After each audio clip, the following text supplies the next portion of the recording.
Place value और face value पर। मैंने जैसे कि आपके सामने एक संख्या लिख दी, लिखता हूं एक सेकंड।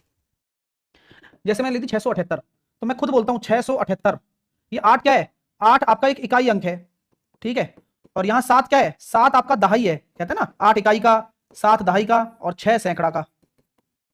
तो इसकी वजह से क्या हो जाएगा? 670 और 8 678, यानी कि ये आपका यूनिट डिजिट, ये आपका टेंस डिजिट और ये आपका 100 डिजिट।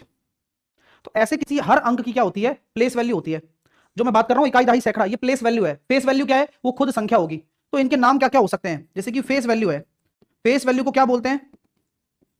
उसका जातीय मान बोलते हैं, उसका आंकिक मान भी बोलते हैं। आंकिक मान भी हम इसी को बोलते हैं, आंकिक मान भी बोलते हैं।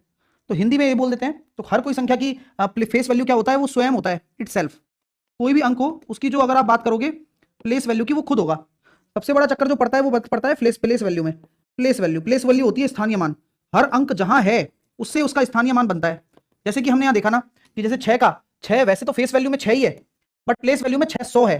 तो 6 का स्थानीय मान 600, 7 का स्थानीय मान 70, 8 का स्थानीय मान इकाई का अंक 8। तो स्थानीय मान अलग अलग होते हैं, जातीय मान तो होते हैं वो सेम ही रहते हैं। 600 का मतलब 6 का पूछोगे तो 6 ही रहेगा, 7 का पूछोगे 7, 8 का पूछोगे सबका सेम ही है। सो ये आपकी क्लैरिटी आपको मिल गई क्या? चलिए अब हम आगे और क्लैरिटी आपको देते हैं, थोड़ा समझने की कोशिश करना।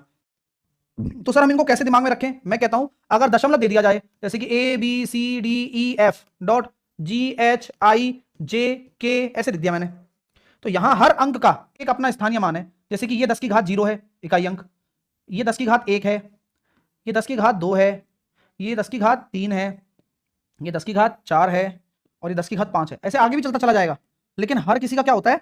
अपना एक स्थान है। ये इकाई है, ये दहाई है, ये सैकड़ा है, ये हजार है, ये 10,000 है, ये लाख है, ऐसे।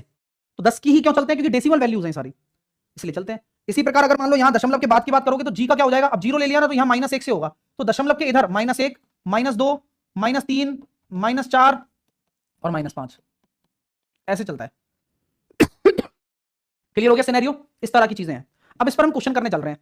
अब तैयार हैं? आइए अब देखते हैं कैसे कर पाएंगे नहीं कर पाएंगे आप। पहला क्वेश्चन बताएंगे, 8 का स्थानीय मान बताओ सर। देखिए इकाई, दहाई, सैकड़ा, हजार, 10,000। तो